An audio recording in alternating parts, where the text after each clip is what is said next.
आज ना मला ही नऊवारी साडी शिवायची होती. बरेचसे दिवस झाले ही माझ्याकडे तशीच पडून होती.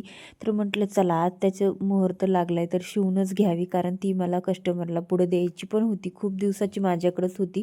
म्हटलं आज ती पूर्ण स्टिच वगैरे करून द्यावी. तर अगोदर कटिंग त्याचं करून घेतलं पूर्ण. त्यानंतर मशीनवरती बसले आणि लगेचच शिवायला घेतली. आता ही मशीनवरती शिवताना खूप जास्त म्हणजे खूप अवघड जाते.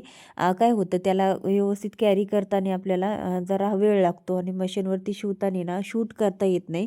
तर मग जेवढं शक्य होईल तेवढंच एक शॉर्ट व्हिडिओ मी शूट केला आहे, कारण लाँग व्हिडिओमध्ये ऑलरेडी आपण दुसऱ्या चॅनलवरती ती कशी शिवायची, कशी कट करायची, हे सगळे 2-3 व्हिडिओ आपण साडीचे, नऊवारी साडीचे टाकलेले आहेत.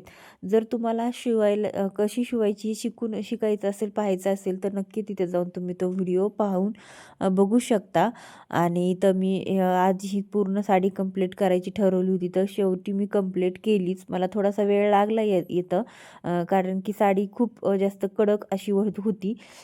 जास्त पण नव्हती, पण त्याच्यावरचा ब्लाऊज पण शिवायचा होता आणि मग शाही मस्तानी म्हटल्याच्यानंतर थोडासा वेळ लागतो. टाके वगैरे द्या, मिऱ्या वगैरे बस करा, तयार करा. त्याचा पुढचा पोशाख, मागचा पोशाख, पूर्ण गोष्टी आपल्याला वेगवेगळ्या तयार करूनच त्या पूर्ण कट करून शिवाव्या लागतात आणि स्टिच करून वगैरे पूर्ण साडी ही माझी रेडी होती. त्याला फक्त टाकेची फिनिशिंग द्यायची होती मिऱ्याला, तर झिगझॅग प्लेटाला. तर त्या प्लेटा वगैरे व्यवस्थित बनवून घेतल्या मी. तर पाहू शकता किती सुंदर अशी ही साडी पूर्ण तयार झालेली आहे. त्याच्यावरचा ब्लाऊजसुद्धा मी शिवलेला आहे, ते सुद्धा तुम्हाला फायनल लुक मी पुढे दाखवते. व्हिडिओ कंटिन्यू करा.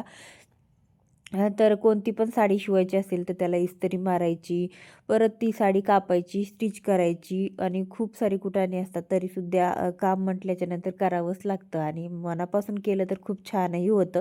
तर बघा अशा पद्धतीची साडी आणि ब्लाऊज माझा रेडी आहे. व्हिडिओ आवडला असेल तर लाईक, शेअर, सबस्क्राईब. बाय.